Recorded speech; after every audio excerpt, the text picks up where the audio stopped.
The removal of the rack and pinion can be a little bit fiddly, especially when you don't read the manual. I actually pulled it off, leaving the mount on the picture frame, which if I looked at it carefully I would have realised that all I needed to do is to take the nut off the rear of the mount, then the two outside bolts, and the whole lot would have come off. Doesn't matter. The key thing to remember with the rack is that it's got slightly different bolt setup from one side to the other. Now mine's a left-hand drive, so on the right-hand side of my rack, which is the non-pinion side, the bolts have a lock nut which actually goes up against the picture frame. Bolt goes through the picture frame, and then you've got the nut right on the other end. On the pinion side, instead of having a lock nut in here, you actually have a spacer. Now I originally thought this was a mistake someone has made when they've pulled it off and put it back together, but no, this is the original setup. So on the non-pinion side, which in my case is the right hand side, you've got the nut, a washer, bolt comes through the mounting plate, then you have a lock nut and another small washer, picture frame, and then the final nut on the back. Same with the bottom bolt, which is the shorter bolt. It has a lock nut as well, so just something to remember when you take it off. The other thing, to get access, I found it was easier to remove the shock absorber. It's all got to come off anyway. The only thing to remember when you're taking the shock off is that you need to take the weight off the shock absorber. So in other words, jack up the bottom of the suspension, take the weight off, and then you can slide this top bolt straight out. If you don't do that, there's a tension on that bolt, and it's very difficult to get out. In fact, if you do manage to get it out, then the whole suspension is going to drop, and you might do yourself some damage. So just drop that out of the way, and I'm taking that off anyway. So that's just the story with the rack. He does have slightly different mounting setup from one side to the other.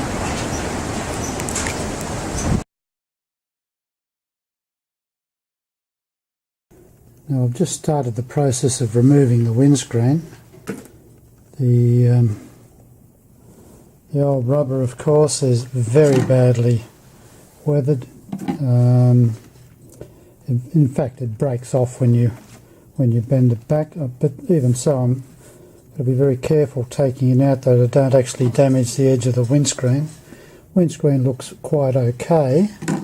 It's a tinted windscreen. Probably tinted green, but has a greeny bluey look, same as the side windows and the rear hatch window. But I've just been taking off the top and noticed across the top here it is a very bad fit on the rubber. You can see basically there's the edge of the rubber and there's the window, so I would suspect that this is let water in. In fact, I can see, probably can't see it on the video, but I can actually see through from the edge of the window to the inside of the car. So this window is not fitted right. Now, I guess two possibilities. One is it's the wrong size window. I guess that's possible. Might know till I get the rubber off. Or it's just been put in and it's just sat too low at the bottom end, but I really might know till I get it out. It's got a number stenciled on there, so whether this is a replacement window, and in fact it is incorrect, I really don't know at this stage. But when you look at that, the profile of the window, I would have thought the window would have been, well, it should have been up into here, up into the top here, and it's about a good 1/4 of an inch too low. So as I say, whether it's the wrong window, I don't know, but you know, how many windows do you have like this that can fit an E-Type and other cars? I find that very hard to believe, but who knows. Anyway, I'll keep trying to get this window out. What I'm doing is just gradually lifting this up with a plastic scraper and then snapping it off. I'm hoping once I do that, I should be able to push the window out from the inside. I mean, this is the old way of putting windows in, with inside a rubber seal, not like the modern ones where they're actually glued on. So it should come out.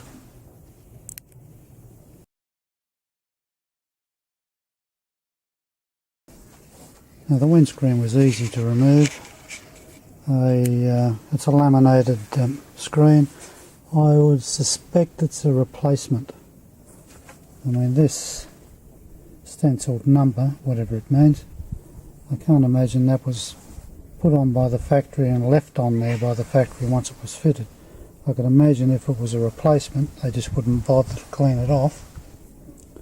The screen is a laminated screen, and it does have a brand.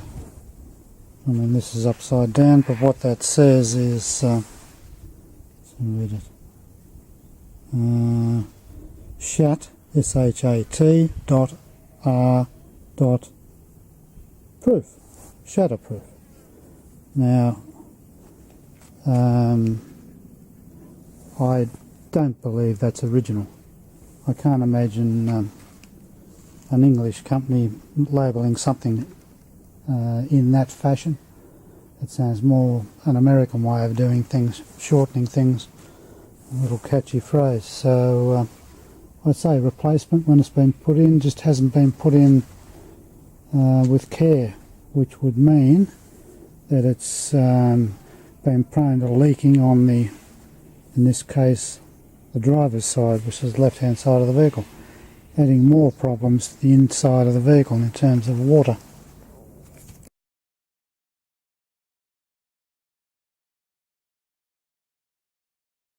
Now, as I've been pulling the car apart, I've been able to sort of track a little bit of the history of the car. Inside the car I found the registration papers for 1979, also the license plate, or what we call number plate, with the same sticker of 1979 on it. Now that appears to be the last time the car was registered. It was an Alabama plate. So I know that in 79, or maybe between 70 and 79, it was in the state of Alabama. Taken off the road in 79.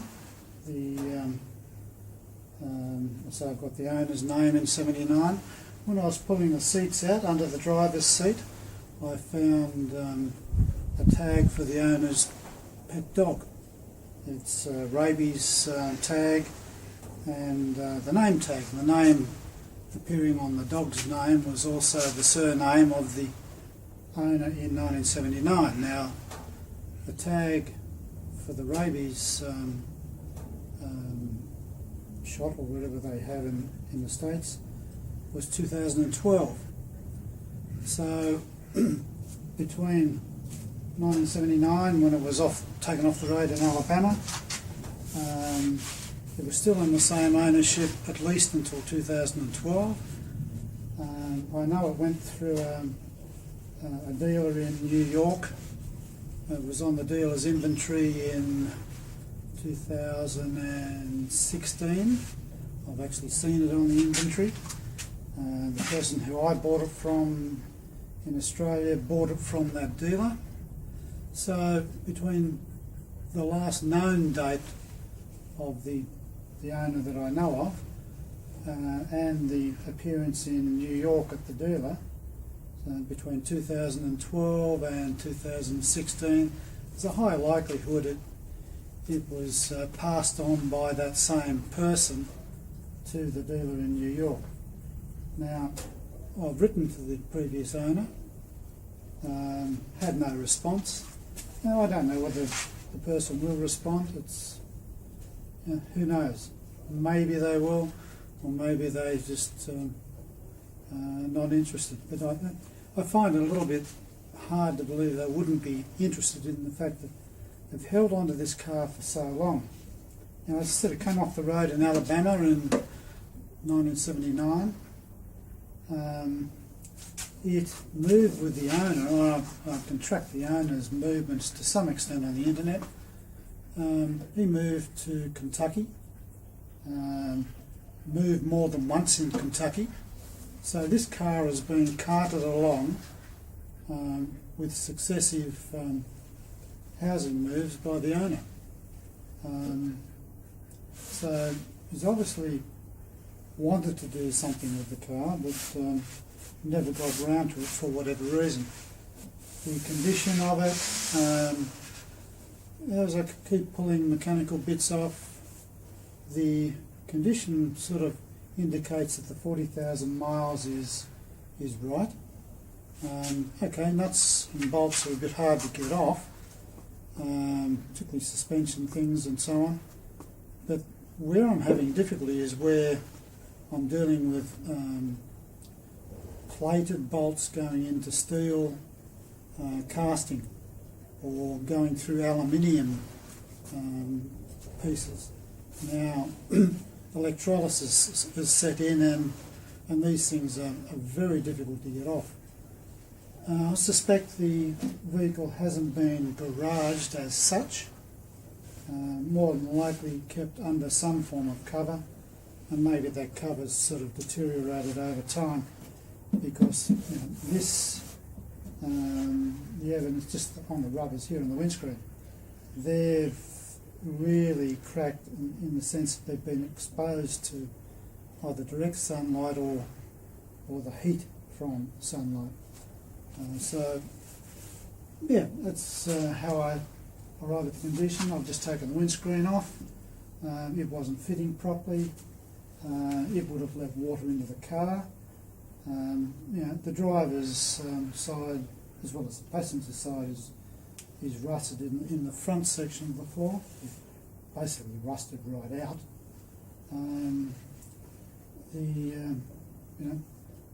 Water would have to have got into the driver's side of the car. I suspect because the air conditioner was taken out, I've read that the air conditioning did cause problems in the day, in the sense of the I can never get it right. I think it's the condenser unit inside the car. Although it has drip lines that come out just around the transmission tunnel there, they were prone to leaking on the passenger side. So I've seen reports of that on the internet. So that would account for water going into the passenger side of the car when it was in use. So yeah, I could sort of account for some of the rust.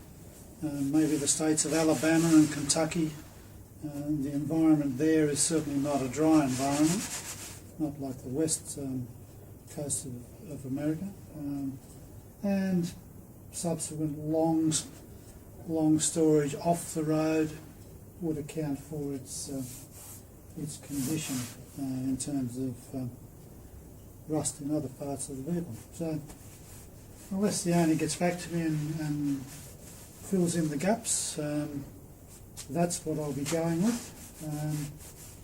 I'm still quite happy with what I've got. It's as a project car, it's one that hasn't been touched. In that respect, it's easier to restore than one that someone's already started to actually weld panels on, or make panels, or as I've seen, pop rivet panels on, and then you've got to undo previous bad workmanship. I don't have to do that on this car. What's gone is gone, it's rusted out. I need to clean up areas so I can put new panels in, and I've got new panels already to weld in. So it's coming apart But yeah, just thought I'd summarise what I've found to date. And you know, I like to have a bit of the history of the cars. It's some people say, why do you want to know? I think it's nice to know. Unless I know where it's been, I've got a pretty good idea of how it's got to the way it is. It's now in my ownership, and I'll bring it back to life, and it'll lead a different life. So that's it.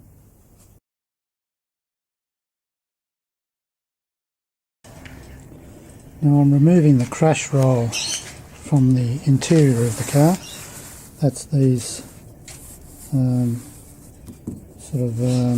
rounded pieces here around the window. They go up over the top on the inside, across the top of the door, and then down to the dashboard. To get them off, not sort of self-apparent at first until you look at the internet and find out that there are screws coming in from the outside under the rubber seal on the window. So there's quite a few screws. Goes all the way across the door, top of the door in here, so you've got to undo those. Hopefully they'll undo, and then I can take the crash roll off. So it's just something that I thought they might have been clipped on from the inside. I tried to remove them, but they didn't want to come. So as with all things, if it doesn't want to move, there's something else holding it in place. Quick check on the E Type forum, and I found that yes, there are screws coming in from the outside. So I'll take those off now.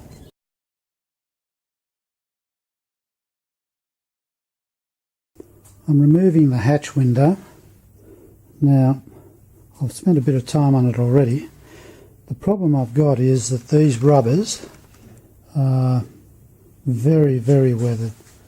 In fact, they're so weathered that they've actually shrunk away from the body, and also away from the window a bit.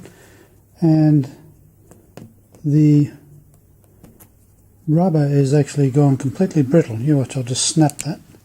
Yeah, just snapped it off. Snap another bit off. So there's all the suppleness of the rubber has gone. So it is not easy to get this window out. Now, it is a heated rear window. I can see the heating lines there. And as I've been snapping this old rubber off all the way around, I've actually found that there is a little bit of brass folded over on the bottom. This is where the contacts are made into the electrical system. Now, I've pretty well freed the window up. The problem is I've lifted the top of it up, but it's still sticking on the bottom. Now, as I said, the rubber has gone completely hard and solidified against in this case, against the brass on the bottom. I'm going to be very careful that I don't pull the brass off as I pull the window out. The other thing that I forgot is that the window is still attached to the wiring loom, so I've got to get inside the car now and cut the wires to the window so I can actually lift it out. So I'll keep working on it. Need to be very careful. I mean, I don't want to break the window. The window looks fine. A couple of little scratches on it, but that doesn't matter. It's also tinted like the rest of the windows, so I'd rather not damage the window and not damage the heating element contacts on the bottom. So I'll just keep working on it, and I'll just climb in the car and start to free up the wiring. The window is now out. The only problem was just trying to free up the wiring. There's two wires. I've cut them off there. I'm not sure how to put them back in when I reinstall. I'll have to look because window goes in after this upholstery's on the back hatch. So in that respect, I need to see how this wiring is put in place. Oh, okay, so it's reasonably long. That's how it's put in place. I didn't realise that. I didn't know it would pull out. So okay. So as long as that's long enough, you connect the window to the wiring, and then you fit the window. So that's all right. The old rubber, what's left of it. As you can see, it's completely dried up.